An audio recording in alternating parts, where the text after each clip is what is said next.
Welcome to Wisdom on Fire. I'm Dr. J, and I help leaders overcome the darkness of meaningless work with the flame of Christian wisdom.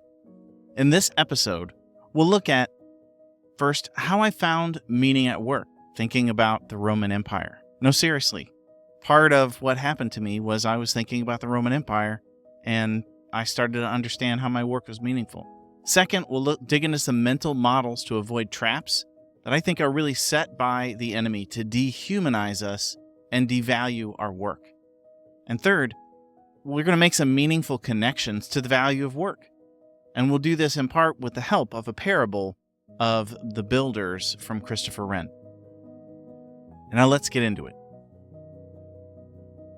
And I'll first start off by saying that as I share this story from my life, it is hard in many ways for me to share it because I feel like I should have known this, that I'm embarrassed that I didn't, because I had read so many books on meaning, I had read the Bible many times, I had listened to hundreds of sermons, and yet, here I was in this moment in my life, and I thought, man, why does my work matter? And ironically, what kind of kicked this off was somebody tried to encourage me.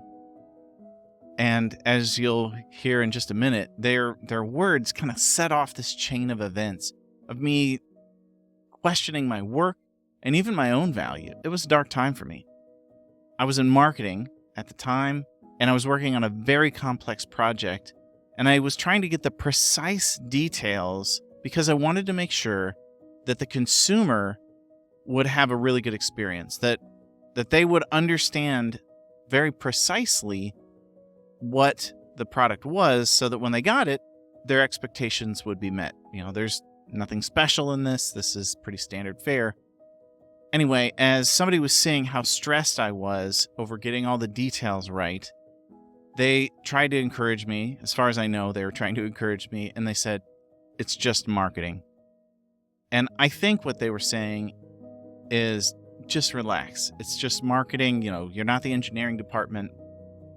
And my first reaction when they said this was really I wanted to quit my job.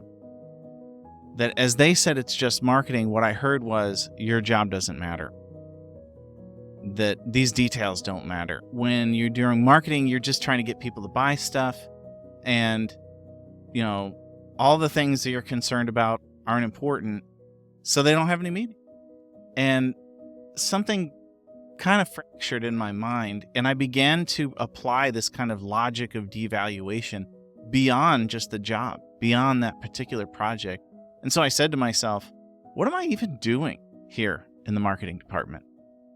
And depression darkens your mind, right? And of course, I start making it worse. And what happens is I'm questioning the value of the company, so not just my work on this project, my job in general, and even the company as a whole, that my mind is kind of leapfrogging down this dark hole because my work doesn't matter, these products don't matter, these are just widgets, right? I'm just making widgets to get money. What does that even mean? I don't know if you've ever gone down the black spiral here, but sadly, as I reduced the meaning of my work to valueless widgets that were traded for money, and marketing therefore is then reduced to just manipulating people to buy these valueless widgets, I was having a bad day. And at this moment, I kid you not, I thought of a story of the Roman Chariot and how the Roman Chariot was connected to the space shuttle. And I don't know why all this popped into my head. I had been reading some media ecology literature, and I had read about this story. But for some reason, and maybe this was God just blessing me with some kind of insight, and he knew this was a picture that I could see. But as the story came into my mind, and the story goes like this.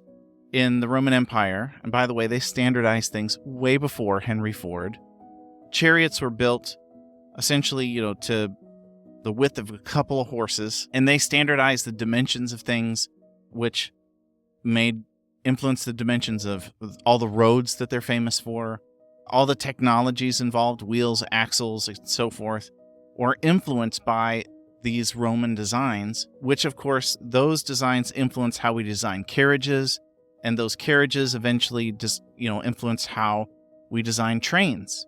And as it turns out, when we're building the space shuttle, there were two main designs that were under consideration. One that required the space shuttle pieces to be airlifted by a helicopter over this mountain and assembled at the place where they're going to launch the space shuttle. And the other design was constrained by the shape of the train tunnel because they're going to put the pieces of the space shuttle on a train and push it through the tunnel to get it on the other side of the mountain and get it ready for launch. And so that's the design that was selected. And so the shape of the space shuttle goes all the way back in some way to how the Romans built their technologies, all the way through time and space to that point that all those decisions influenced in a cascade. And I started to realize somehow that my work was not just to sell widgets that were built for meaningless machines, but my customers built tractors and harvesters and lifts and the machines that feed the world. And so I wasn't just a part of a chain of meaningless things. I was a part of the chain of things that helped feed the world. That as I thought about my role in this system, I was connected to caring for people, which I knew people were intrinsically valuable. And when I saw this connection to the incredible value of people, all of a sudden it just clicked in my mind. And I thought, wow, my work matters. My work is significant. Getz and Sechrist wrote a philosophical work on the meaning of life, and they noticed that the idea of meaning fell into three different categories, which they call the Meaning Triad. First, in the Meaning Triad, there's this idea of significance, the idea of mattering. This is the mattering of meaning. So if I said to my wife, honey, you mean everything to me, I'm saying that she matters to me and that she is of the highest value to me. And value is how significance is derived, right? That we derive something's significance by value. So if you want to decide or understand, evaluate the significance of something, look for values. Second, there's this idea of purpose. And when I started thinking that my work was only widgets, I was questioning the purpose of the widget. And then I questioned the purpose of my work and my life. And what I was doing is I was asking about what's the goal, what's the design, the direction of life. I was asking about meaning in the sense of purpose. The end of the thing, right? What is this designed for? It's for the sake of what? And the third part of this meaning triad is intelligibility or sense making. And if we think of significance as mattering, the mattering of life, and purpose as the end or the goal of life, intelligibility is the story of life. Intelligibility asks, how do I make sense of myself in this context? What is the narrative that my story is contained within? And when I was rattled out of my significance, the whole meaning of the triad started kind of unraveling for me. And when I found meaning through a chain of significance, the meaning triad started reinforcing itself, that my beliefs about significance and value are part of a reinforcing loop in my belief system. And the way reinforcing loops work is they can either feed positively into life or negatively into death. They can feed into growth or decline, but these kinds of loops grow. The status quo is really difficult to maintain. With value in mind, let's think about the mental models that the enemy uses to trap Christian leaders. So, part of the reason I fell into this horrible mental model as a Christian is because unconsciously I affirmed the secular sacred split, where I put the secular in one category and said the secular's the sacred special and the secular's not. And it's hard to not play into this split. It's hard for me not to say, oh, my job is making widgets, right? So, because God doesn't care about widget making. And if I convert all my widgets into money, then money becomes a fungible way to give value to something valuable. And And this kind of talk, this kind of teaching is one of the things that I've heard many times in church. I've heard this kind of reductive style of teaching given to Christian business leaders, and many times in seminars where people act like the only thing that business people are wallets. And I've talked to some business people who've expressed, I just feel like a wallet. And this is to treat someone as if their career amounts to being a wallet, right? I don't mean that literally. At churches, sometimes this is expanded, so you're not just a wallet, but you're also a server. And people either give through money or through service, and they keep these programs going. This is this part of the secular-sacred split kind of writ large, where the church is the only thing that has any value, and all the secular activities that happen outside the building are only of instrumental value. So now bookmark instrumental value, because we're going to come back to that concept. It's a very important concept. Devaluing work through this secular sacred split is a bad mental model, and it's a real danger to leaders. Now, let me give you a quick aside. This is not to say that there aren't some unique and special things about sacred things. I mean, that's part of what it means to be sacred, is it's set aside. Nor is it to say that there isn't even a hierarchy of things, but that when we do this kind of a split, there's a disordered sense of what this means. And that there's a difference between something that has value only for the sake of its use. This is what we mean by instrumental value. And something that has intrinsic value is something that has value in itself. So a knife maybe only has value because it cuts. And we value it directly because of its function, right? And hoarders, as an example, they don't recognize this truth of inanimate objects having this kind of value. And so they might save mountains of useless things that have no function. They save as if it still had value. So the accumulation of the valueless crowds out our ability to have space for receiving value in life. And unlike a knife with instrumental value, people have intrinsic value, that they are made in God's image as persons, body and soul. And the soul matters. And this is why, your soul is why, if you lose weight, you're not less valuable. Even though there is less of you, right? There's less mass, you have less body, but the substance of you, your soul, this immaterial substance that your soul is, has an infinite value. That's how we kind of locate you as a person, and how you remain, you keep your value intrinsically part of you according to Christian wisdom, according to a Christian understanding of how things go. But we can be distracted from really perceiving, from understanding our value if we fall into this trap of finding our identity, our value in our activity. If we start, let me personalize this, if I start to see myself as only a wallet or only a server, then my value is stripped away if I can't do those things, if I become sick, if something happens. And if I look at my purpose as if it's reduced to serving or being a wallet, because maybe I'm in this secular position, right? That's all I do. Maybe I can't volunteer in church as much. And against this background of sacred things, which have value, then unconsciously, I become separated from God and the rest of the world, because God's over there and he's not omnipresent. He's not in my activity. He's not with me in the same way, because it's like I've removed his fingerprints from creation and lifted his command to care for it. And work is reduced to all the stuff that's happening in church, and the song of the instrumentalists can't even be sad, because its sadness would be connected to values on the other side of the world. But when people have value and work that you can care for people through your work, all this is spiritual. Jesus said we're to love God and love others, feeding the poor, caring for the needy.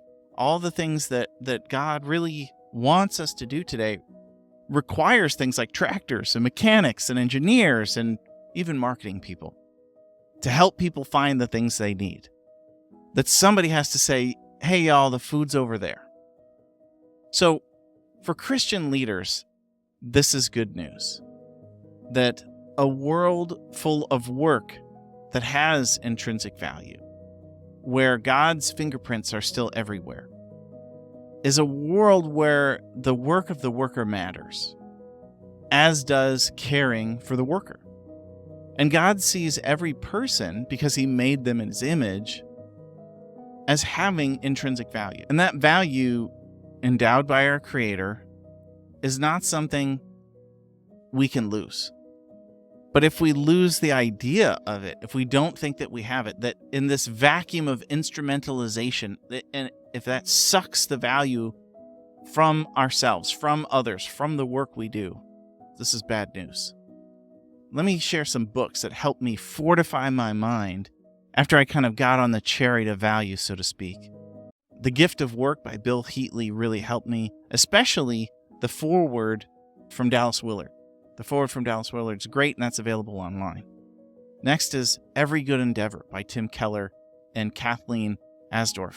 It's a fantastic book, chock full of good stuff. Business for the Common Good by Scott Ray. Fantastic. Now let's make a few connections to work and meaning before we wrap up here. We want to keep a vision of meaningful work before us so that our work makes a difference. First, the simplest thing to do is to just offer your work. I do this in the morning, where every morning during my morning routine, I offer my work to the Lord. I start my day with coffee and I pray through the scriptures. There's a kind of a way to pray through the scriptures organized by the daily office that I use. And as part of that, I also offer myself and my work to the Lord. Second, you can adopt a mindset, the mindset of the cathedral builder. And the cathedral builder, this idea is from a parable of the Bricklayers attributed to a historical event that happened in London in 1666. The city was destroyed by a great fire, and one of the world's most famous architects, Christopher Wren, was commissioned to rebuild St. Paul's Cathedral. The story goes like this. Christopher Wren goes to the building site, and he's going to survey the work, and he starts interacting with 3 different builders. The first builder's working, and Wren says, "Hey, what are you doing?" And the bricklayer looks back and he says, "I'm laying bricks. I mean, it's what I'm doing." It's kind of like, look, duh. And I've got to feed my family, so this is what I'm doing. Aha, right? There's his reason. I'm working because I'm working to feed my family. I'm laying bricks. So Wren kind of keeps walking around, and he talks to a second bricklayer, and he says, "Hey, what are you doing?" And this builder says to him, "I'm a builder, and I'm building a wall." Okay. Wren continues, and he meets a third builder, and apparently this guy is really getting stuff done. He's got the most energy. He's further along in his wall than all the others, and he's the most productive, we might say. And Wren walks up to him, and he says, "Hey, what are you doing?" And this guy, he's just alive. That his answer has an energy to it. He's kind of glowing, and he says, "I am a cathedral builder, and I'm building a great cathedral to the Almighty." And there's something about this builder knowing his purpose. In this case, this purpose of this wall helped him to connect to significance. It just radiated from him. It helped him to see that his work was valuable. It's not just a wall, it's the wall of a cathedral. And I would say, in some ways, the first guy is not doing that bad, because although he's not building a wall, he's connected to feeding his family, right? Some people are stuck just laying bricks, but this guy's doing this for something, right? He's got a why. The second guy, he's got a little more focus on the work itself, because he's like, "Hey, I'm building a wall," right? He's not just doing bricks. He's got a wall in mind. There's purpose to his activity. It might not be super strong. It might not be super significant. And the first guy has no direct purpose to his activity, right? That's different than the second guy. Even though there's some value, it's indirect, right? So it's just instrumental. The first guy's work is totally instrumental. Maybe the second guy's a little bit valuable, and he might love his family too, right? He might be trying to feed his family too, but he sees that these bricks are forming a wall. And I don't know if he's thinking about how walls are for people. Perhaps that creates some kind of small measure of significance, but it's still a bit instrumentally derived. But the guy who's working to build a cathedral, the thing he's working on isn't even a wall anymore. He sees how it fits in this greater story of the cathedral. That it's not just a building, it's a building for worship. And he might not only be working for the Almighty, but he might even feel like he's working with the Almighty, right? That his work is directly connected to God. And Christian wisdom, as we know from the book of Genesis, is that work was given as a gift to humanity even before the fall. God worked, and we, made in his image, worked too. God did creation, and then he rested. And I can imagine a 3-year-old in my house many years ago dragging a bag around, imitating me, saying they were going to go to work. Those are the days. Anyway, we learn from the third builder there doesn't have to be this breakdown of secular work, that the secular sacred split doesn't have to happen. Perhaps we can even do any kind of work unto the Lord, even though that's not in this story. In this case, he was working on a cathedral, but perhaps, since the whole earth is the Lord's, that we should be able to do any activity for the Lord. This is the biblical picture. If the builder was building a house, here he's building a building for a person God made, and he could do that as an act of worship, because that's even true of all persons, because all persons are in God's image, and we're supposed to care for them. So my encounter with chariots shifted the meaning of my mindset. It began to do that move. But as I reflected on that event with Christian wisdom, my mindset expanded to something like this third builder, that I started seeing my job had purpose and significance, because I was feeding the world.